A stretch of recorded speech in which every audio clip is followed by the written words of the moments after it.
Hello you guys, and welcome back to my channel. I'm Tiana, and in today's video I am finally doing my 1-year brain surgery update. So for those of you guys who are new, what did I have? I had a pituitary adenoma. I had the pituitary surgery. I think it's transsphenoidal resection of the pituitary. I had that February 17th of 2022. And today is March 11th, 2023, so we're about a year and a month out. And I will admit the reason why I didn't make this video on time is because I'm not exactly where I imagined that I would be at a year post-op. I was very hopeful in the beginning. If you watch those videos, I have a whole brain playlist, but if you have been watching this journey for a while, I was super hopeful. Then I got very, very sick, and now I'm here over a year out, and I'm just not where I want to be. I'm not where I want to be pain wise, but I'm gonna get more into that in a little bit. But I just first wanted to say my life is so different now than when I found out I had the brain tumor a year and a half ago. My life is so different now because since the surgery I have graduated from my MBA program. I've gotten a full-time job. My life just looks a lot different than when I first got sick, because back then I was just a grad student and I was an intern. And I'm honestly so proud of myself that through everything that happened, I never stopped chasing my goals. I still graduated from my MBA program, and I interviewed and I got a job, and now I've been at my job for 6 months, and it's a corporate job, and it's, very related to what I studied in school, so I feel very successful in doing that. Honestly, I can tell you I don't know how I did it at all. I really don't. I was on a ton of medication, and I was super sick and in and out of the hospital, but still I somehow managed to make that work. So I hope that if you're going through this brain situation, if it's similar to what I had, just know that you can do it 100%.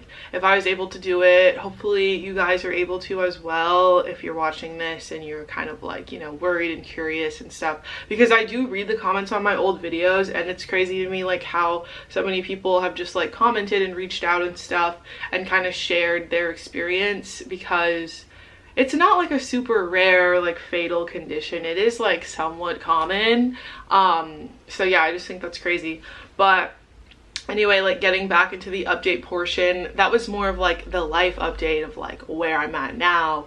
But as far as health wise, I haven't been doing well. I was fine for about 2 months after the surgery, and then I started having what I thought at the time were migraines. We thought that it was hormonal migraines, but actually what is going on, I found this out 2 days ago, and I've been internally struggling with it, is the neurosurgeon couldn't remove the entire tumor because part of it was very, very close to my carotid artery. He told me this right after surgery. He was there's a tiny sliver I couldn't get to because your heart rate was dropping and stuff like that. I don't know, but basically when I got a second opinion from a neurosurgeon, he basically confirmed what the original guy said, and he said no one's gonna operate on that. It's not safe to operate on that. We can't go after it because it's right by your artery.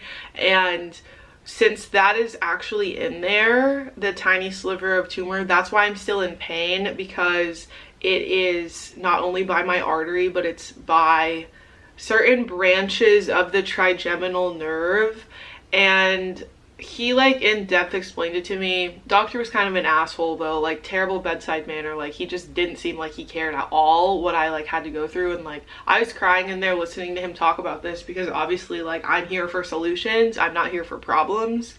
But your trigeminal nerve has 3 branches that are by the carotid artery.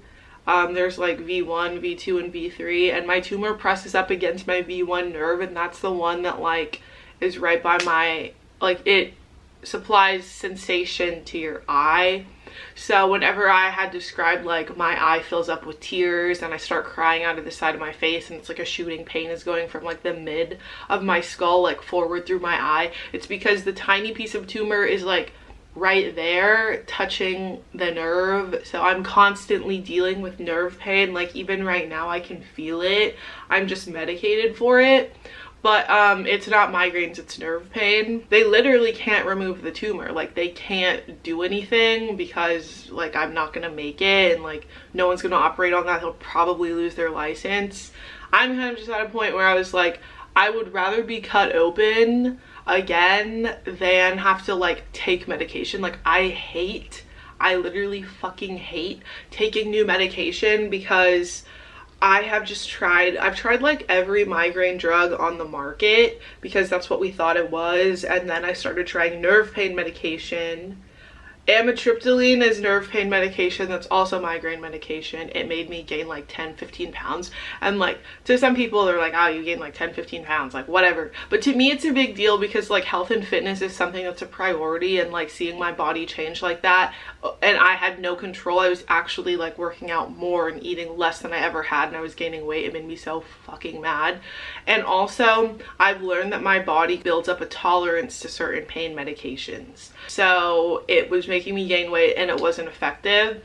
So I stopped eating, or I stopped taking that, and then I also stopped eating gluten because I realized whenever I would eat bread I would get terrible migraines. So I completely cut gluten from my diet, and I had to cut out a bunch of other stuff too, like nuts, chocolate, like bacon, like anything that has nitrates or nitrites or just gluten and tyramine, like foods with tyramine. Look that up if you have migraines or nerve pain, but those kind of like, I think it dilates your blood vessels, and obviously my tumor is by an artery and nerves, so like if I'm gonna eat something inflammatory, like I'm gonna feel it, and I do. It makes it almost so that all of the medication I'm on is like ineffective when I eat certain things, so that's what I've found. But yeah, like I stopped taking my amitriptyline. I'm also on Botox now. I get 155 units every 12 weeks, but we're actually gonna bump it up to 195 units, and that actually does kind of work as like nerve pain medication. And if you can tell, like I can't really move my eyebrows as much as I used to. Like it feels super heavy, so I get it like all in my forehead, in the back of my head, on the side, like my neck, shoulders, just like a bunch of Botox. I went to the Mayo Clinic actually at the end of January, and that was in Rochester, Minnesota, because we have just been at a point, like me and my family, we just are doing anything because I feel so shitty all the time. Like I'm in so much pain. So we went to the Mayo Clinic to see what they had to say, and the neurologist there put me on gabapentin, which is nerve pain medication, because he told me that everything I'm describing does not sound like a traditional migraine. It sounds like nerve pain. And he was right, because the tumor, or what's left of it, is on my nerve. So obviously I have nerve pain. I can even like feel it right now. It's just like so like uncomfortable, and it's like I can like not focus on it, think about other things, but it's just like always there, like I'm living in chronic pain. So I'm taking 600 milligrams of gabapentin 4 times a day, and honestly I just feel like it's not enough. Like I wish that there was more that we could do, and honestly like I wish they could just remove the tumor. Like I'm kind of like, you know, I wish you could just go in there and take it out, and like whatever happens happens, because this is a terrible quality of life. Like it's just so bad. But I started also getting like nerve blocks done. So I see a pain specialist, but he does nerve blocks on me. We tried a cervical medial branch block, which is in the back of your neck, and it didn't help. Basically, like we tried a bunch of different ones. We tried some up here. I tried occipital nerve blocks, but the one that actually works is the SPG block, and it's like I was really terrified of it because they take these super long Q-tips, they soak them in lidocaine, and then they shove them all the way up your nose because you have a bundle of nerves like back here. And that one does help me because it's by where the tumor is, like however he is placing the Q-tips, like whatever nerves, obviously I don't really know, but that one does help. But I'm still in pain, so I just need like a more permanent solution. And going back to the appointment that I had yesterday, he said your only options, because they're literally not going to do surgery, but the only options are continuing my nerve pain medication for the rest of my life. And then the other option is seeing an endocrinologist to get put on some medication that could potentially shrink the tumor. And he mentioned one of them was like cabergoline. But I was confused as to why he mentioned that, because that's for pituitary adenomas that secrete prolactin. Those are for prolactinomas. Anyway, this doctor was an asshole. He didn't really like offer much like clarification. He was kind of just like, yeah, like we can't operate, like we can't do this, like blah blah blah blah. And it's just like, I'm literally sitting there like tears in my eyes, because like you're fucking talking about my life and my brain and like how I'm in chronic pain, and you don't even seem like you care. Like honestly, I hate him. Doctors like that, like people like that in general, I feel like they just shouldn't be doctors. I probably would have come out of the appointment a lot less upset if he just wasn't a dick. But anyway, he was like, yeah, like your only options are nerve pain medication and possibly like cabergoline, or like there was one other one. But I'm like, could you fucking explain why medication to treat a prolactinoma would help shrink my brain tumor that wasn't even producing that hormone? Like he didn't offer any explanation. But yeah, like I have to see an endocrinologist on March 22nd, and they're basically gonna tell me what medications I can and can't take, because basically the adenoma that I had was secreting growth hormone, and that's why they had to remove it, because like you can get really sick and die from that. So yeah, but the thing is my hormone levels are back to normal now. So starting medication to shrink a tumor that's like not even interfering with my hormone levels, that just seems a bit like, is that safe? What medication are they gonna give me for this specific tumor? But I'm gonna find all of that out on March 22nd, but I wish they just had availability next week so that I could know now, because I was looking up the side effects of cabergoline, and let me tell you, I do not want that shit in my body, because it's just like the medications for this are like so aggressive. Like I've tried pretty much every medication. One medication in particular made me super sick, carbamazepine. I think I talked about that on this channel. But yeah, like I just don't want to take, like, I mean, I'm gonna take it, obviously.